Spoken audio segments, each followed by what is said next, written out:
আমার এক নামে 70 বছর পরিচিত নামে শিশুরা পর্যন্ত আমার নাম জানে। 2003 সালে এই মাদ্রাসা আমি প্রতিষ্ঠাতা, হাজার হাজার স্বপ্ন, হাজার হাজার, কিন্তু আমার ছাত্র ছাত্রীরা আছে, তারা পড়ে গেছে, তাদের সন্তানদেরকে এই পর্যন্ত পড়াইতেছে। এখন ওই সন্তানদের মায়ের মহব্বত আমি কোনো দিকে যাইতেছি না, যে 24টা বছর। তারপর কিছুদিন আগে একটা বৈঠক হয়েছে, এই মাদ্রাসার কমিটি হয়েছে, কমিটির বৈঠক, মিটিংয়ের মধ্যে খলিলা নামে খলিলে বহুত মাদ্রাসা কিন্তু খেয়ে আইছে, পরিচালনা করে আছে, সবাই বদনামি করে আসছে। উনি অধীনে মিটিংয়ের মধ্যে আমাকে বলছে যে আমি সরাসরি যাই না। তারপরে গতকালকে আমরা শোকের দিন আমাদের যে হুজুর ছট্টিবাড়ির মরহুম শফিকুল্লাহ সাহেব, যিনি কোটি কোটি মানুষের উস্তাদ, ওনার জানাজার জন্য আমরা প্রস্তুত নিতেছি। তারপরে আমি ক্লাসের থেকে 10টা বাজে হলাম ছুটি দিয়ে আসতেছি অফিসে আসার পরে দেখতেছি আবদুল্লাহ আর খলিল আর হানিফ হুজুর, এরা 3জন। তো আমি সালাম আলকি দিয়ে বলছে, আবদুল্লাহ বলতেছে যে তালা মারছে দোতলার, মসজিদের দোতলার। আকে ভাই তালা তো আমি মারছি, কিন্তু মসজিদে পড়াবার তো কোনো অনুমতি নেই। তারপর মেলা দিন পড়াই, সেদিন সেক্রেটারি আমাদেরকে বলতেছে, হ্যাঁ তো আমি করে নিছি, তো নিষেধ করছে আর পড়ে তো না। তো এখন এই জন্য কেউ হুকুম দিছে, কেউ অর্ডার দিছে যে আপনি এখান থেকে বাইরে যান, আপনি বাইরে যান, সব আপনি বিড়ালি আমাদের কারণে। আবদুল্লাহ ভাই বলছে আপনি এখন বাড়ি যান, হানিফ বলতেছে এখন বার করে দেন। তারপরে খলিলা আরো বলতেছে এ কোনো কিচ্ছু হারে না, কোনো কিচ্ছু হারে না, হারে না, আপনার হিয়ালাই না, আপনার বোর্ড পরীক্ষা কিন্তু আপনার বিষয়গুলো ফেল করে গেছে, বাংলা বিষয়।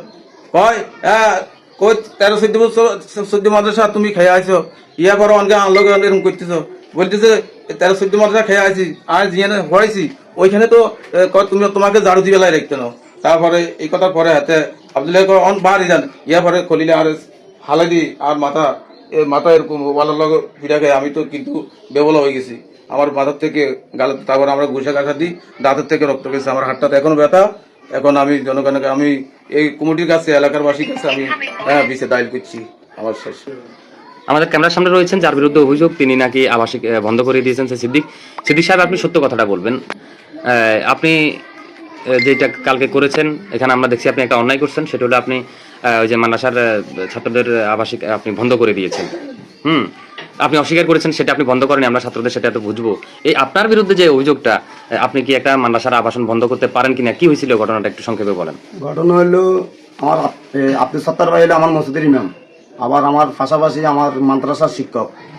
উনার গায়ে কিভাবে অন্যায়ভাবে আঘাত করা হয়েছে, খলিলে আর আব্দুল্লাহের নেতৃত্বে খলিলে সত্তার হুজুরে ফিরছে। আমি এটা শুনি আমি প্রধান শিক্ষকের ফোন দিচ্ছি, আর প্রধান শিক্ষকের বক্তব্য বললো ভাই আমি জায়গা ছিলাম, থাকা অবস্থায় আমার কথা কেউ রাখে না, আমি এটা ছুটে টুটে দিছি শেষ। আমি বললাম আমারও কোনো ভূমিকা নাই। ভাই আমি কি করুম, আবদুল্লাহ ভাই ফেজে না ছিল, এখানে আমার আর কিছু করার নাই। তারপরে আমি উনারে একথা বলার পরে সন্ধ্যা ইফতারের পরে আমি মসজিদে আসছি। আসার পরে আমার কিছু জনগণ এলাকাবাসী আমি মসজিদে আসি আমি শুনি, আমি আমার নুরানি অফিস আছে না, ওই অফিসে আমি তালা মারছি যে আমার ইমামের গায়ে হাত তুলছে, আমার মসজিদের ইমামের গায়ে হাত তোলা মানে আমার এলাকাবাসী সবার গায়ে হাত তোলা হয়েছে। তখন আমি বলছি যে হুজুরের সুস্থ বিচার না পাওয়া পর্যন্ত অফিস কক্ষ বদ্ধ থাকবো। ওই হাফজখানা নিয়ে যে আমার নামে মিথ্যা একটা অপবাদ দিছে, আমি হাফজখানার কোনো তালা মারি নাই।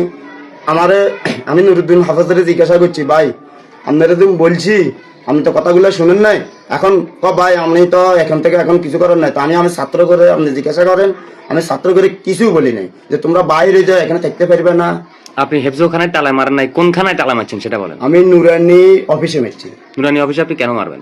নুরানি অফিসে মারা হয়েছে অনেক দিন পর্যন্ত শিক্ষকেরা আসা যাওয়া করে, কোনো শিক্ষক আসলে বিনা কারণে বিনা অজুহাতে শিক্ষকের বিদায় করে দেয়, শিক্ষকের গায়ে হাত দেয়।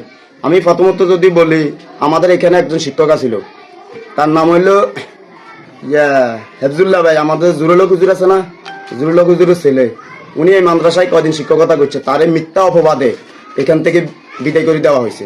তার হেফজুল্লাহ ভাই বিনা অপরাধে চলে যাওয়াতে এভাবে অনেক শিক্ষক চলে গেছে, কোনো বিচার আচার হয় না, তাদেরকে মিথ্যা বানোয়ার কথা বলে বিদায় করিতে।